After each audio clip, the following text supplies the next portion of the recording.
Shabbat Shalom. Glory and honor to our Father, Yahweh, the Most High, the Creator of heaven and earth, the Creator, Sustainer of Israel, His chosen people, and of God and Father of Messiah Yahweh Shai, who is our High Priest and the soon returning King of a Messianic kingdom given to Him from our Father. Glory and honor to Father Yahweh. Glory and honor to Messiah Yahweh Shai. Greetings to the 12 tribes scattered into the four corners of the earth through slavery, who are now awakening to who they are, who their Father is, and who the Messiah is. Glory and honor to Father Yahweh and to Messiah, and greetings to the 12 tribes. Greetings to the 144,000 who are among the 12 tribes as the forerunners of the return of Messiah and the establishment of his kingdom. Greetings to the precious ones among the Gentiles who have received the truth of the Hebrew Messiah and of his true people, the faith of righteousness through Messiah. Greetings. Greetings to the chat, Isha Shama and brother Frankie, Superstar, my brother, Only One Way, brother Gary Joseph, brother Brandon Beckman, sister Azariah, Ikaya Francis, brother Mark, Yafib, Arkawamba Anya, Hebrewish Rhonda, brother Stephen Kelly, sister Wade, sister Hillary Joseph, brother Diamond Holding. Greetings to all of you. We are finally, it's been a little bit of a interruption, I guess, but finally we are going to be continuing our study in the Gospel of Matthew. And we are now in the last part of chapter 5. And I wanted to go again and remind us from the beginning, as we're going to continually be reminding us. And again, let us remember, we're looking at Matthew as Messiah was teaching Matthew. Messiah was teaching the words that you see that Matthew bears witness. He's teaching Hebrews. He's not teaching Gentiles. He's teaching Hebrews. He's teaching people of the nation of Israel, bloodline to Abraham. And with that in mind, we understand he's also teaching them the principles of the covenant as the Father established it. We're going to go into more in terms of the backdrop, but I want to say one more thing. He was teaching Hebrews who were being led by people who were teaching them religion, man-made religion, and not the covenant. Again, we say what the word says in Deuteronomy chapter 4. Deuteronomy chapter 4. Sometimes I see people say, you teach this and you say that. I try not to teach and say anything. I try my best to let the Bible teach and say. Try my best to do that because the goal is for all the people under the sound of my voice to go back to the Heavenly Father and to only listen to his word and only pray to him. That's the goal of the ministry that we have here. And so when somebody says you said and you taught, it makes me a little nervous because maybe my message isn't getting through because I don't want to say and teach anything. I want the Bible to say and teach everything. Praise the Most High. So my goal is to point you to the word of the Father. Now here in Deuteronomy chapter 4, let's begin at verse 1. Deuteronomy chapter 4, beginning at verse 1 and go down to verse 4. Actually, let me go down to verse 5 for the sake of what we're studying today. This is Deuteronomy chapter 4 from verse 1 to 5.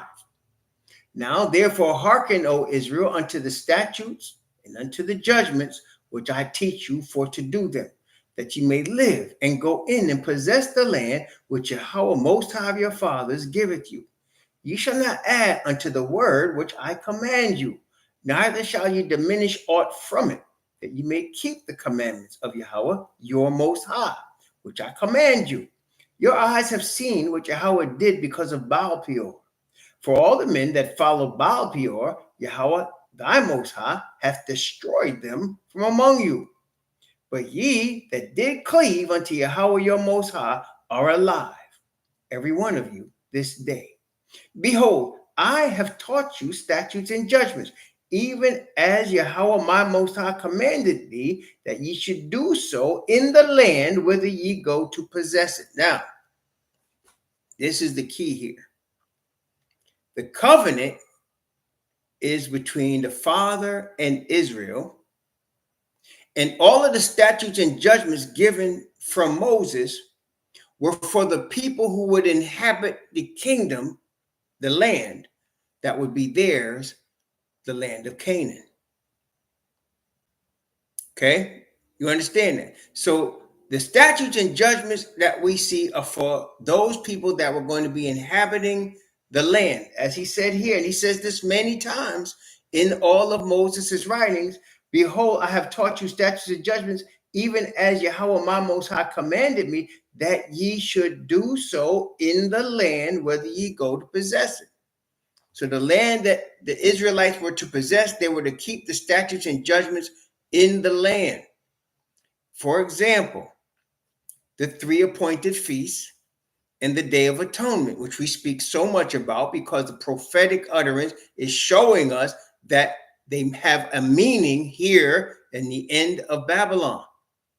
First, the Passover and the Feast of Unleavened Bread, the Messiah's sacrifice and resurrection. The wave offering following that, and 50 days later, the Pentecost, the first fruits of the barley harvest.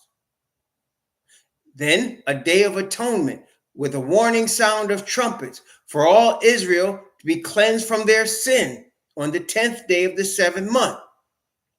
And finally, the last feast, the Feast of Tabernacles, which is the harvest of all of the increase at the end of the year, where there was a major party. These 3 feasts were for the people that would inhabit the land. We cannot keep the feast in Babylon. Oh, we can acknowledge it, and some people that are able can get off their jobs, or if they're retired, can go and meet at a place during the days of, let's say, the Feast of Unleavened Bread. But by and large, most of us have to work. And because we have to work to pay our way in Babylon, we cannot just keep the feast, because Babylon doesn't keep the feast. Babylon has their own feast: Christmas, New Year's, Easter, Halloween, Memorial Day, Independence Day, Labor Day. They got their own feast. We can't really keep our feast here. And that in and of itself is an example of what it means to not be in the land. Messiah was talking to a group of people that were in captivity already, not realizing that soon they would be off the land and would not be back until the kingdom. That's who he was talking to. With that in mind, that's how you read Matthew. Okay, with that in mind. For example, while we're in Deuteronomy, let's go to Deuteronomy chapter 29 for another example. And by the way, we understand what the word says, that don't add or take away from the word. That's how we got the Deuteronomy there. Don't add or take away from the word, because if you add or take away from the word, you no longer have the word. The word is what Father gave us as he gave it to us. When we add to it or take away from it, we don't have it anymore. And the scribes and Pharisees and the Sanhedrin, that's exactly what they did. They added to the word and they took away from the word. Therefore, our people that were at the time of the Messiah were being led by a group of religionists, practitioners of the Jews' religion, Judaism, not practicing the word of the Father. Okay? Because once man puts his stamp on what the Father did, it becomes man. It's not the Father no more. Okay? Deuteronomy. Let's see. Deuteronomy chapter 19. Deuteronomy chapter 19. Let's see. I'm going to start at verse 9. Deuteronomy chapter 19, I'm going to start at verse 9. And I'm going to read down from verse 9. I'll go down to 21 altogether, but we're going to do it in pieces now. Deuteronomy chapter 19. This is the principle of eye for an eye and tooth for a tooth. Okay, this is the principle. And Messiah is going to discuss that in Matthew chapter 5. See, the question that we're asking, if you saw the title of today's study, is Moses done away? See, because Christians read Matthew and think Moses was done away. Am I lying, or is that correct? Christians read Matthew and think Moses is done away. Even there's some Hebrews that won't read the New Testament because they believe that the teachings are doing away with Moses. Is that correct? Right. But if you really believe that, then the Bible must contradict itself, because then you have a God saying one thing in the Old Testament to some people and a completely different thing in the New Testament. Therefore, it is what we say it is, confusion. See, again, I want to stress, when a group of people read the Bible and don't understand something, just say you don't understand. Don't try to push your interpretation on it or say this done away with. Don't do that. One thing we must understand, our Heavenly Father is the origin of what is wisdom and knowledge. He does not lie and he does not contradict himself. And he knows exactly what he's doing and exactly what he gave his Hebrew Israelite prophets to write. So we must understand, we must come with the assumption that this is, remember, he that cometh to Yah must believe that he is. Not just that he exists. Yes, he exists, but who he is. Perfect in righteousness, perfect in wisdom, perfect in understanding.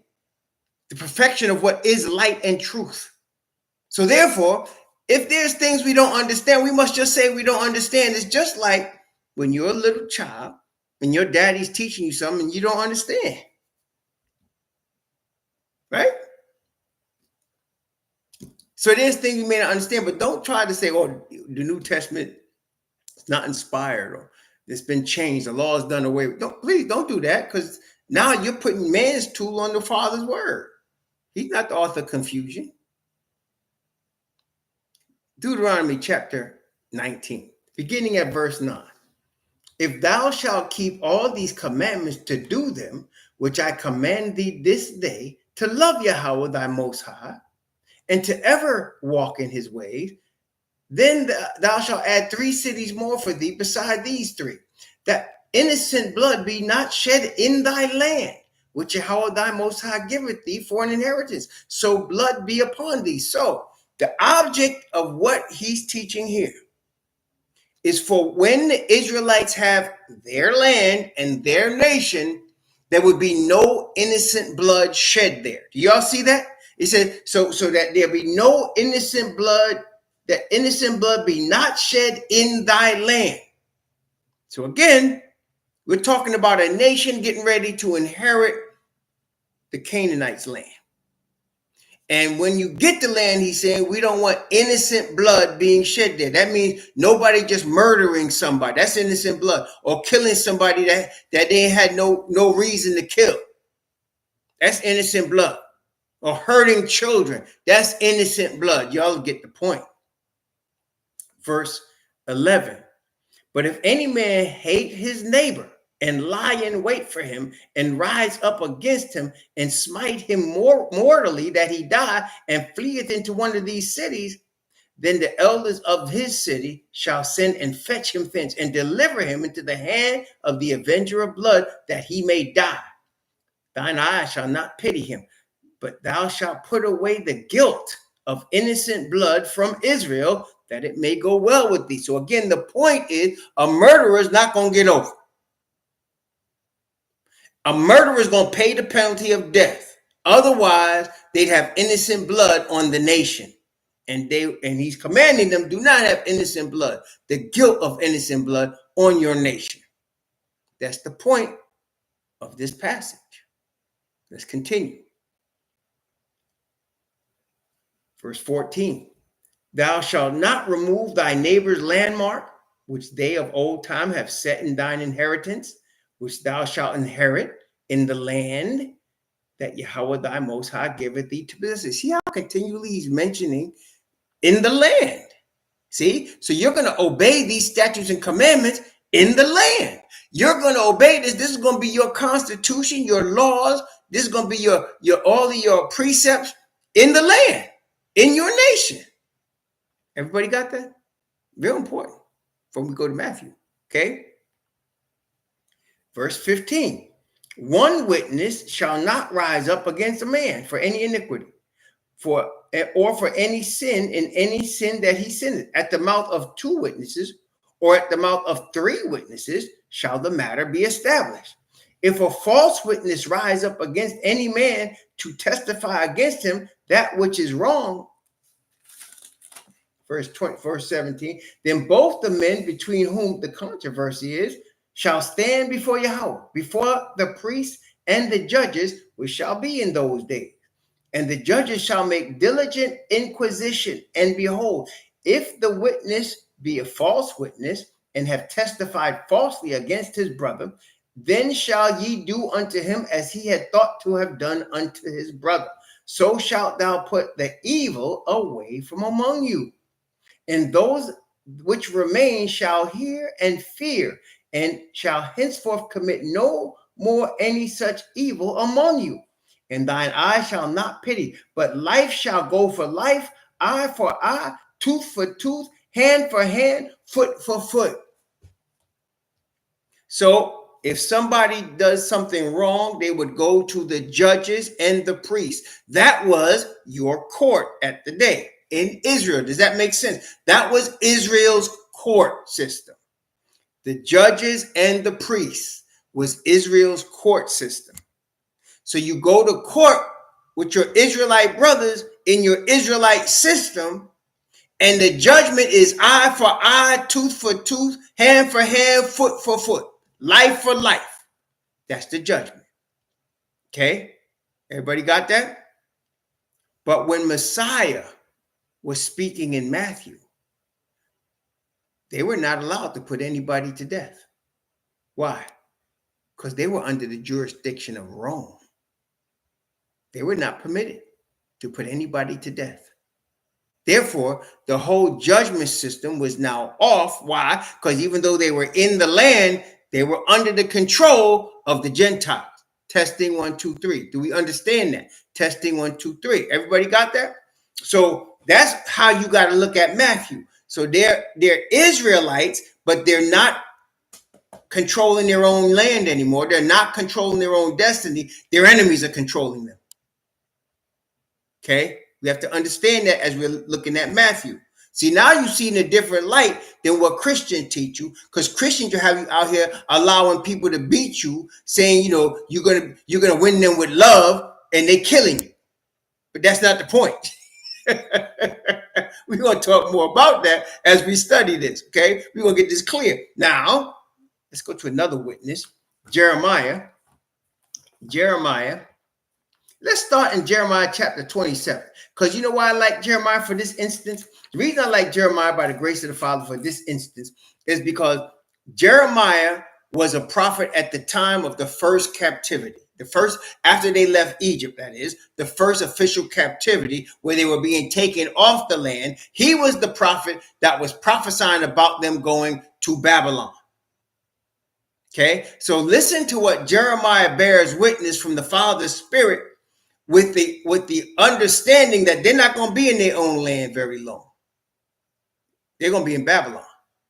This is Jeremiah chapter 27. Jeremiah chapter 27. I'm going to go from verse 1 down to verse 12. Jeremiah chapter 27, from verse 1 to verse 12. In the beginning of the reign of Jehoiakim, son of Josiah, king of Judah, came this word unto Jeremiah from Yahweh, saying, Thus saith Yahweh unto me, Make thee bonds and yokes, and put them upon thy neck, and send them to the king of Edom, and to the king of Moab, and to the king of Ammonites, and to the king of Tyrus, and to the king of Zidon, by the hand of messengers, which come to Jerusalem unto Zedekiah king of Judah, and command them to say unto their masters, Thus saith Yahweh of hosts, the Most High of Israel, Thus shall ye say unto your masters, I have made the earth, the man, and the beast that are upon the ground by my great power and by my outstretched arm, and have given it unto whom it seemeth meet unto me. And now have I given all these lands into the hand of Nebuchadnezzar, the king of Babylon, my servant. And the beasts of the field have I given him also to serve him. And all nations shall serve him, and his son, and his son's son, until the very time of his land come.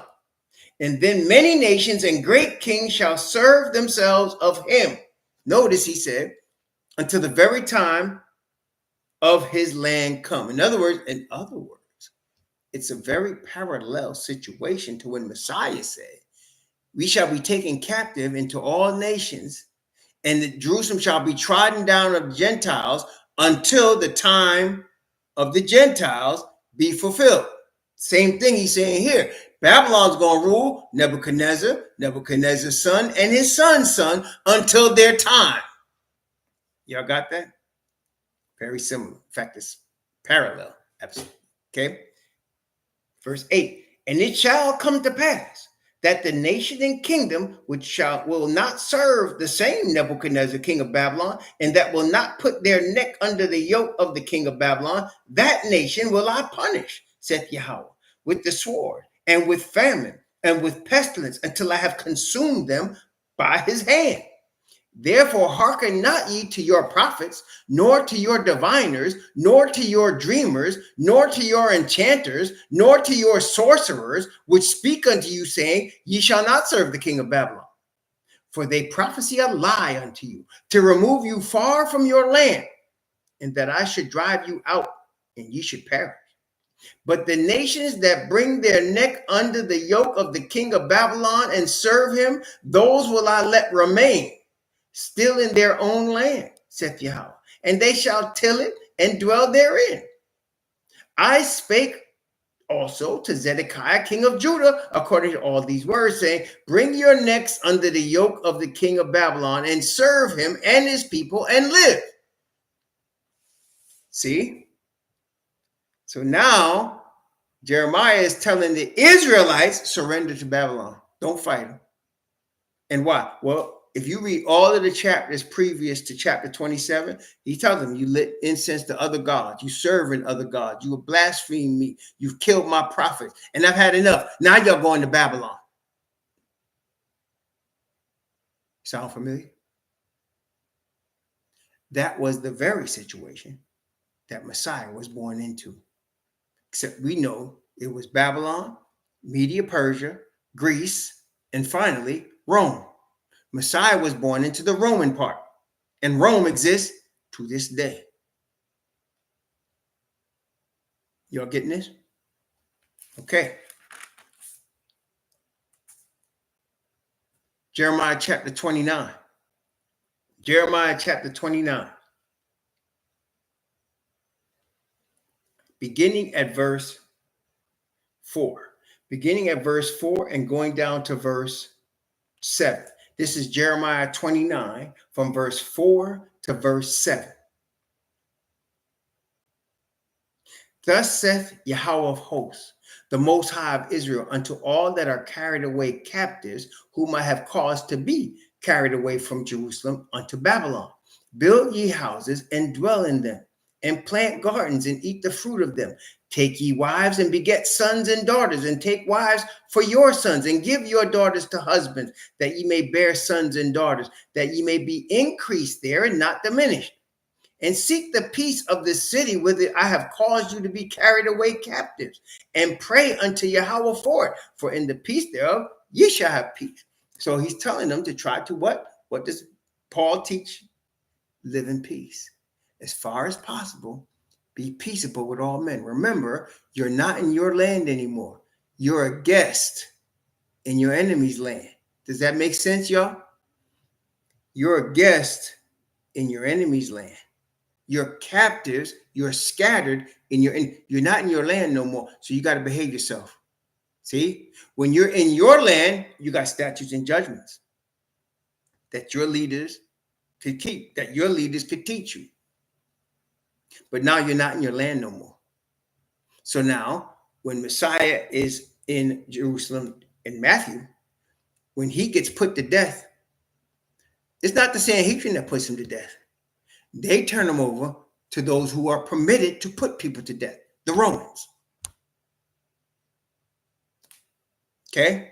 Which is why, for example, in the land, if a man lie with a man that's with a woman, the penalty is death. But in Babylon, that's not the penalty. And we can't enforce that penalty because we're guests in our enemy's land. Does that make sense, y'all? Y'all following what I'm saying? Testing 1, 2, 3. So with all of that in mind, now let's go to Matthew. Matthew chapter 5.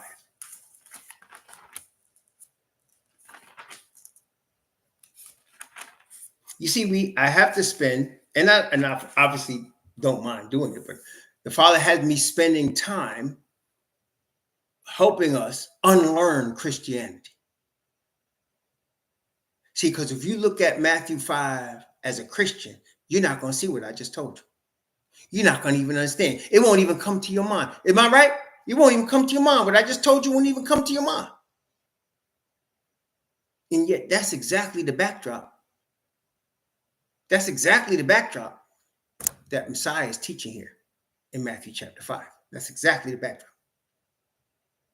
Okay, so now he's teaching Hebrews that they're under occupation, and not for the first time. They're under occupation from Babylon, the Medes and the Persians, the Greeks, and now the Romans. They have spent more time at this point under occupation, almost as much as they've been independent as a nation. Okay? And even go further back when you see the northern kingdom has been scattered 500 years before the southern kingdom. So now, Matthew chapter 5, let's begin at verse 33. Now, also, I want us to understand what all of us that are now awakening do understand. Last weekend, for example, at my daddy's funeral, I had fam, and fam came together for the first time from my mother's side, from my father's side, from my stepmother's side. Fam came together for the first time in my life, and it was rich because all of us felt the love of fam. When we came together a year ago in Memorial Day weekend, it was rich because even though it was the first time many of us have met, we came together under the Spirit of the Father in the love of fam. And brethren, this is the point of what Messiah is trying to teach us in Matthew. That you don't have your own land, you're not going to be under your own control, but your fam. Remember your fam. Family. And that is why, as now we can look back and see in our captivity, especially in America, our enemies have been trying to break up what? Our fam, our love of family, our families and our love of families. They've been having us fight each other, and then they've been bringing outside forces to destroy each other in our own communities because the devil wants to break up family. Okay, all anything family. Husband, wife, children, family, cousins, uncles, family, neighbors, family, community, family. He wants to break all that up. We can't trust each other. And for good reason. Babylon has turned a lot of us into animals. That's the truth about it. Babylon has turned a lot of us into straight animals. Now, I love all of the Hebrews. But I'd be lying if I ain't say, if they come at me and they come at me crooked, there might be a problem. And I got to keep my eyes peeled because it might be a problem. You know what I'm saying? I don't like it. It's like the movie Boys in the Hood. I don't know if you've seen that movie. It's from the 90s, Boys in the Hood. And in the movie, Lawrence Fishburne is sleeping and his son is sleeping in his house in the hood. And a man is breaking into their house. And Lawrence Fishburne pulls out his Magnum. And he was trying to shoot that brother. And that brother got out the front door and ran and left his sneakers behind. He ran so fast. And he came out and he said, man, that's somebody praying for that brother because I thought I had him. And then his son said, you should have shot him, Daddy. And then he said, what? There'd be another dead brother in the street.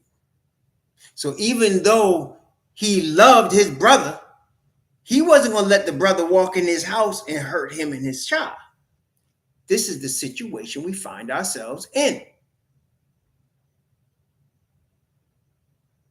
And that is why the Bible teaches us that the message of righteousness, the faith of righteousness, the truth given by the two witnesses causes the hearts of the children to return to their fathers and the hearts of the fathers to return to their children. In other words, the spirit of our Heavenly Father to the awakened Hebrews brings us back to the understanding and love of family.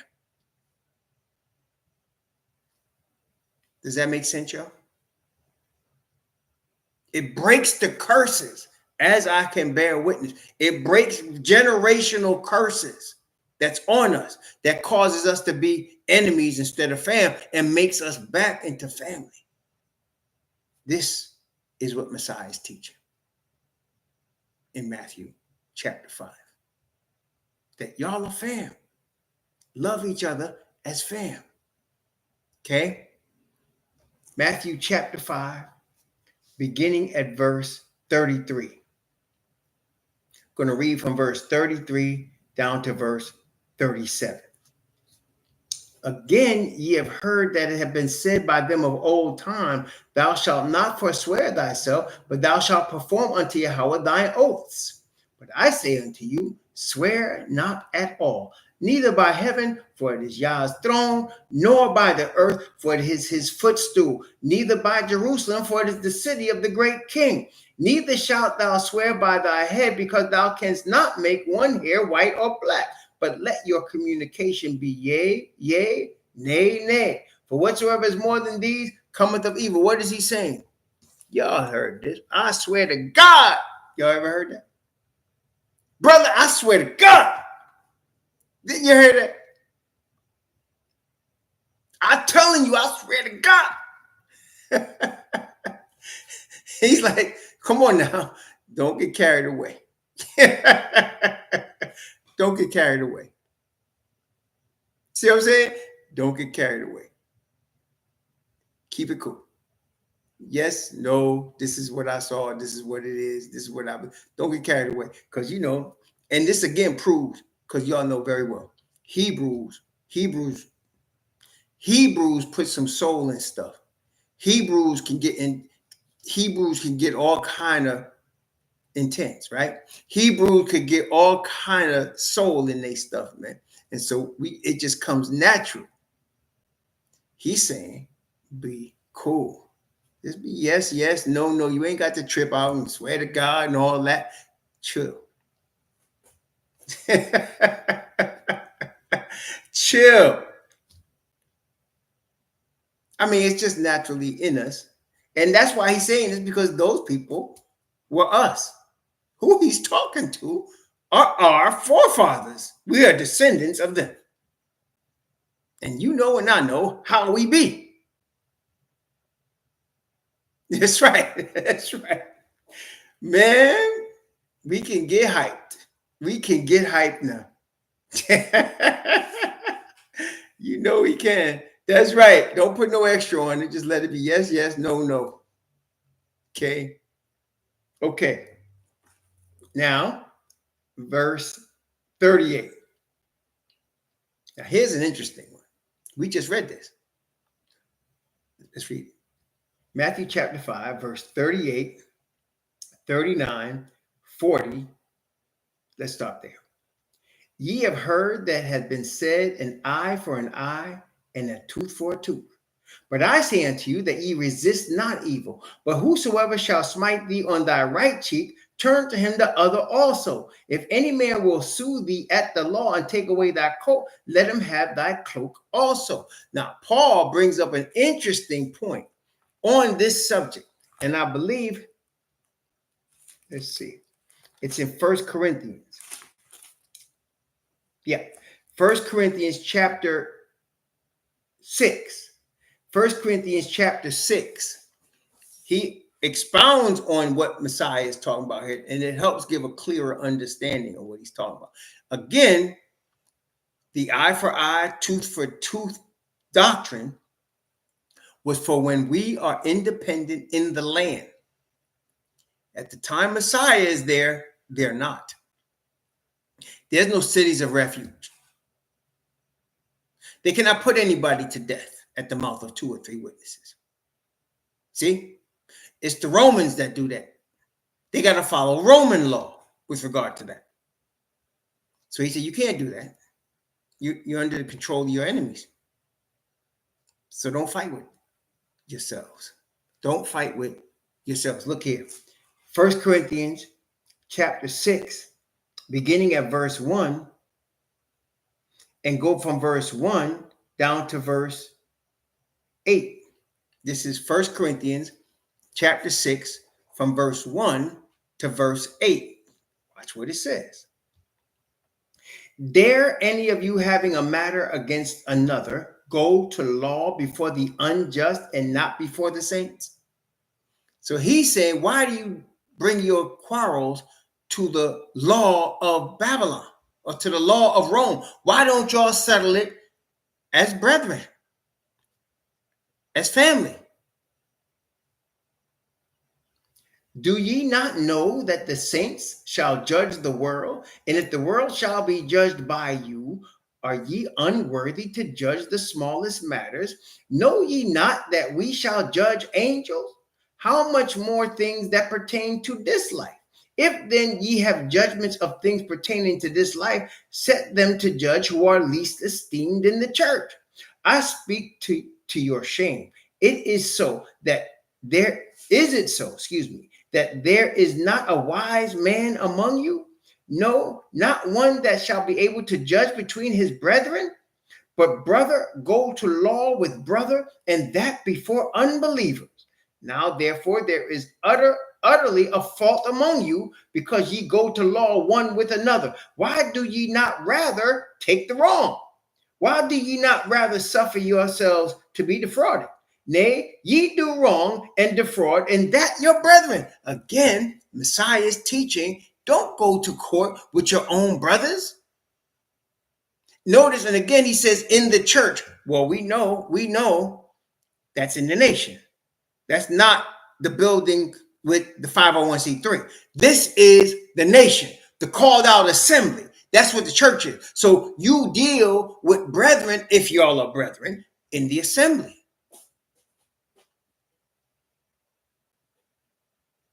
And you try to let it slide off. He said, let yourself be defrauded. Just give it to him. Don't even fight. Don't fight. You are arguing about stuff. Don't fight. Okay? Testing 1, 2, 3. And we settle it among the brethren. We don't got to go to court. You know, I was first awakened to this in New Hampshire. Came to New Hampshire at the request of some Christians. Asked me to do a ministry up there. So we came up there, and they gave us a house. We paid $300 a month for the house, dirt cheaper. They said we could own it if we wanted to. So we paid $300 a month, and to help the community of brethren that was there on that, it was a mountain that was there in New Hampshire, 173 acres. We would give them more money. We would give them money in advance, to the point where whenever they was in trouble, they come to me and say, can you give us some advance money? Because we need money for this or that. And I'd give it to them. Then I had a slow year, and I wasn't making as much money. I was still paying, but it was hard. Things started slowing down. Then they took me to court. And I said, well, wait, after all of them months, years, me paying in advance for y'all and giving y'all money, now I'm short, and y'all taking me to court, to the law of the land? And then I realized they weren't my brothers and sisters at all, and were lying in court. Lying. My mind was blown. But the Most High had it happen to me because that was the beginning of my awakening. That was the beginning of my awakening. And so I praise the Most High for it. But this is what the Messiah is talking about. Then they had the nerve to ask me, do you still consider us brothers and sisters? I said, no. No, I don't. You understand? So this is what Messiah is talking about. You know, if you all got, you know, y'all fighting over something, you owe me, okay, just let me have the money. Just let me have it. Don't say nothing about it. Go on. Yeah, you're dealing with family. Okay. Now, the reason that happened to me, really, is because we wasn't in the spirit. We was in a Christian church. We was in Christianity. We wasn't in the spirit. When we got together last year in Memorial Day weekend, we wasn't in no church in terms of the world's church. We were in the nation, the scattered nation, and fellowshipping in the Father's Spirit. That's what we were doing. That's why there was love there. When I had all the fam here last week, we wasn't under the guise of any man's religion. We was under the guise of family, love. And when you're under that guise, you just say, oh, look, what you need, man? Yeah, you got it. What you need?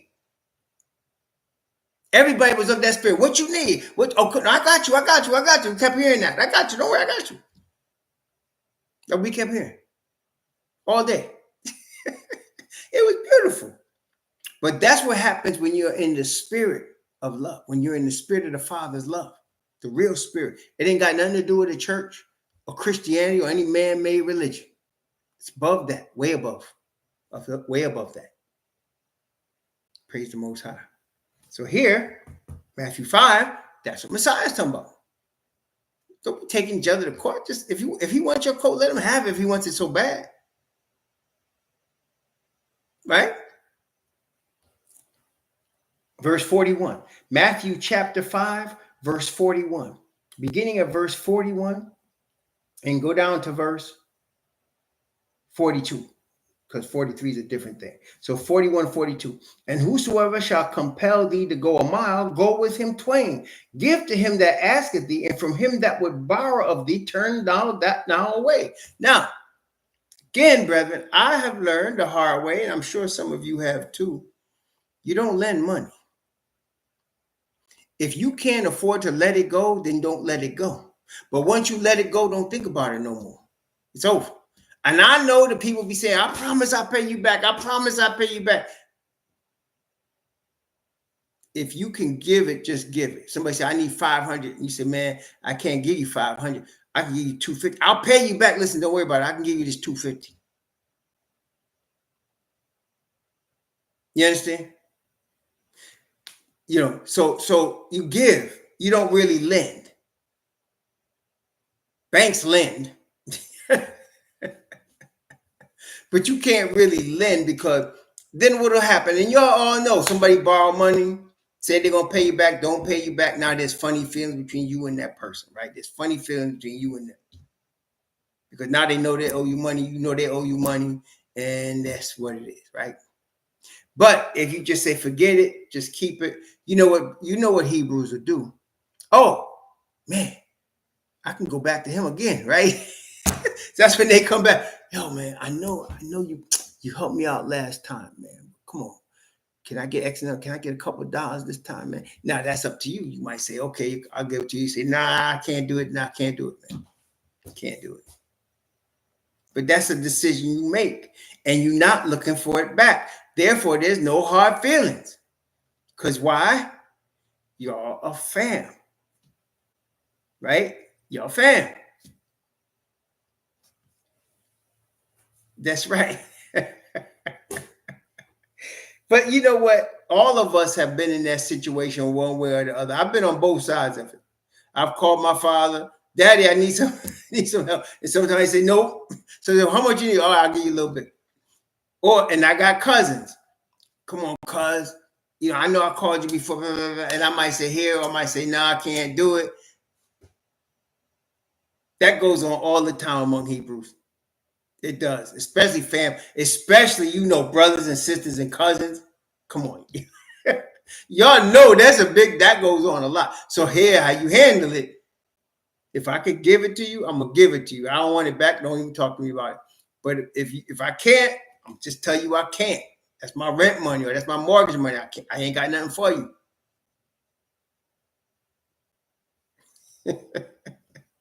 But that's how you deal with it. And they want you to walk with them 2 miles. In other words, go the extra mile. Y'all fam, go the extra mile.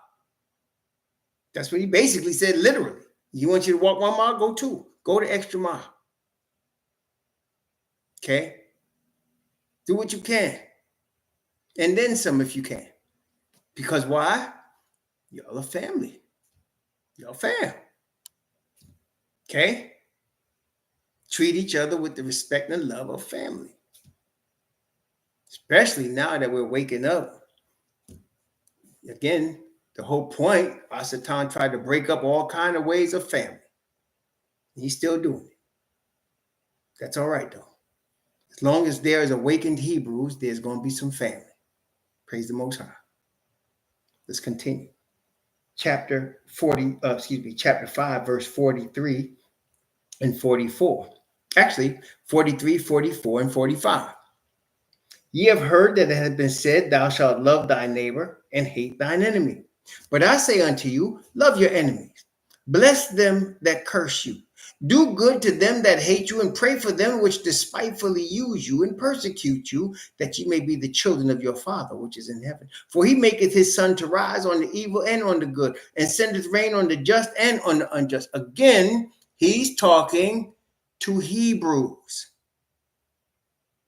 Now, you know very well, there are certain Hebrews, there's certain brothers that you just click with. You just click with certain people, right? And in fact, sometimes you'll get together and form what they call a clique, right? But then there's somebody that may not fit with your clique. But you're still family. There's always that cousin that gets on your last nerve. But you're still cousins. Right? So you know, there's people that don't fit with you, and there's people that fit with you. The Messiah is telling us, love all of them. Pray for all of them. Whether they fit with you or they don't fit with you, pray for all of them. Yeah. There you go. That ye may be the children of your Father which is in heaven, for he maketh his sun to rise on the evil and on the good, and sendeth rain to the just and on the unjust. Now, this is not saying you should let men in white sheets come up on your property, demand one of your fam to come out and take them away and kill them. That's not saying that. Y'all understand that, right? That is not saying that. He's not saying, don't let the Romans come up there and kill all y'all. No. What is he saying? Live at peace with the Romans as far as possible. Don't fight with them. But if they come at you, you're going to have to protect yourself, right? Common sense, really. See, Christianity was trying to disarm us with white Jesus. Period. End of story. They were trying to disarm us with white Jesus. And so even Malcolm X mistook this verse, and even Martin Luther King mistook the verse, and they all twisted it.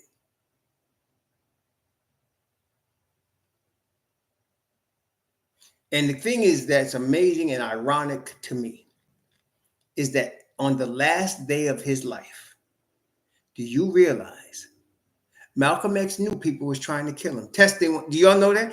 Do y'all know that when he walked into the Audubon Ballroom, he didn't know it was going to be that day, but he knew there were people trying to kill him. And at that day at the Audubon Ballroom, he did not check everybody that came into they would normally frisk everybody, make sure nobody got no guns, but he said, don't do that. So do you realize what Malcolm X did? He turned the other cheek. Am I lying? Because he said he didn't want black people killing black people and distrusting black people. What was he saying? We are fam. He said, I'm willing to give my life for my fam. And he knew they were coming to kill him. Them brothers came from New Jersey to kill him. He turned the other cheek. That's what it means. That's it right there. Okay, that's it. Fred Hampton did not know that that brother that was his right-hand man was sent from the government to make sure he was going to be killed. Fred Hampton trusted the brother. That brother was Judas. He trusted the brother. What did he do? He turned the other cheek because he felt the brother was on his side, even though the brother was Judas. Malcolm X, the day he was murdered, you don't think he could have, people was already, there was gangsters and there was people that was willing to pay him to live in another country so he could be safe. They were willing to pay him to go away so he could be safe. He refused it. He refused it. He said, no, I'm gonna stay right here. He knew they were going to die. What was he doing? He turned the other cheek. And that's exactly what it means. It was interesting. He spent a lot of his ministry, if you would call it that, of his life saying, I'm not turning the other cheek. Well, he was talking about the Caucasians that would come threatening violence and the police that would come threatening violence to the black people. But really, when it came to his fam, he said, oh no, I'm not going to fight against my own fam. I'm not going to do that. You're going to kill me? Okay, kill me. That's basically what he was saying. You understand? So that he, at the end of his life, he was the perfect example of what Messiah was talking about. And in the perfect situation. Here we are in our enemy's land, and what he's distrusting the Babylonians, but he's trusting his brothers, even if they hate him. Right? They hate that, obviously. One of the men that killed him and went to jail admitted that he was wrong, but that he hated Malcolm X because he believed in what Elijah Muhammad was saying, and he was going to do a service by killing Malcolm X. And then later on, he repented and said, I shouldn't have did that. And he admitted, he was the only one that actually freely admitted he was involved. But that's what true repentance and true love of the brethren is about. And that's what the Messiah is talking about here. See, when I read this, I think of Malcolm X, because that's exactly what he did. That's exactly what he did. Okay. Verse 46. For if ye love them which love you, what reward have ye? Do not even the publicans the same? If ye salute your brethren only, what do ye more than others? Not even the publicans so? Be ye therefore perfect, even as your Father which is in heaven is perfect. Again, the word used here is perfection or completion. So the Father would have us be complete. And of course, we know the completion and perfection comes from the power of his righteous spirit. The perfection of righteousness from the Father is what gives us perfection. And the same spirit is what caused us to have love for each other. It is the Father's spirit that awakens us to who we are. It's the Father's spirit that causes us to receive the perfection that he gives us and brings us into a knowledge of who he is and into a desire to be obedient. So Malcolm X loved the brothers that came from New Jersey, the brother that came from New Jersey with the sawed-off double-barrel shotgun to kill him. He loved that man. And he loved all his brothers. See? Exactly. It's ironic how he preached against these verses, but he lived these verses. It's amazing to me, but he did live them. Okay? More important. Praise the Most High. Praise the Most High. Well, that was Matthew chapter 5. And again, we're going to continue by the grace of the Father in Matthew chapter 6. And again, we're going to have some other rich, deep things that the Father's messenger, the Messiah, is going to teach our brethren, the Hebrews. Matthew chapter 6, by the grace of God, we'll start that tomorrow. In the meantime, may the Most High bless you and keep you. And may he cause his face to shine upon you and be gracious unto you.